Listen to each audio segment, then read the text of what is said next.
राज्यसभा में आज कांग्रेस अध्यक्ष मल्लिकार्जुन खड़गे ने कुछ ऐसा कह दिया जिस पर विवाद हो गया।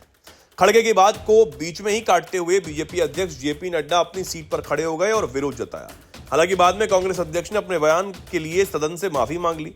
दरअसल शिक्षा मंत्रालय के कामकाज पर चर्चा शुरू होने से पहले मल्लिकार्जुन खड़गे ने कहा कि हम चर्चा के लिए पूरी तैयारी करके आए हैं और हम ठीक से ठोकेंगे।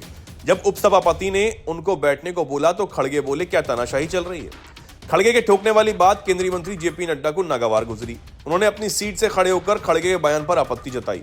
साथ ही उन्होंने कहा कि कांग्रेस अध्यक्ष ने इस तरह के शब्द का प्रयोग करके सदन और सभापति दोनों का अपमान किया। नड्डा ने कहा, इतना लंबा राजनीतिक अनुभव रखने वाले उच्च सदन में विपक्ष के नेता मल्लिकार्जुन खड़गे से इस प्रकार के शब्दों की अपेक्षा नहीं की जा सकती। खड़गे का यह बयान निंदनीय है। उनके बयान के लिए उन्हें माफी मांगनी होगी। हालांकि इसके बाद मल्लिकार्जुन खड़गे अपनी जगह पर खड़े हुए और उन्होंने उपसभापति हरिवंश से कहा, मैंने आपके लिए ऐसा नहीं कहा, लेकिन अगर मेरे इस बयान से ठेस पहुंची तो मैं क्षमा मांगता हूं। खड़गे ने कहा कि उन्होंने सरकार के लिए वो बात कही थी। इस पर नड्डा ने फिर से आपत्ति जताई। नड्डा बोले कि आपने जिस प्रकार के शब्द का इस्तेमाल सरकार के लिए किया वो बेहद ही निंदनीय है। इसके साथ नड्डा ने उपसभापति से मांग करते हुए कहा कि खड़गे के उस बयान को सदन की कार्रवाई के रिकॉर्ड से हटा दिया जाए। इस पर उपसभापति ने कहा कि इस बयान को कार्यवाही से हटा देंगे।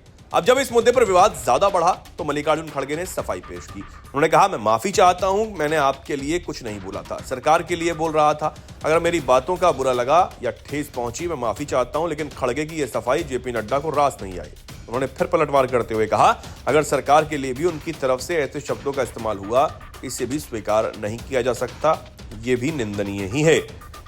वैसे इस बार सदन में कई दूसरे मुद्दों पर भी चर्चा हुई।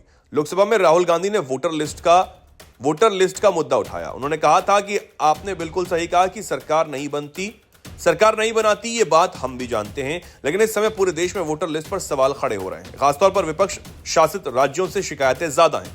महाराष्ट्र में तो साफ साफ सवाल उठे हैं। ऐसे में पूरा विपक्ष सिर्फ चाहता है कि इस मुद्दे पर चर्चा हो जानी चाहिए।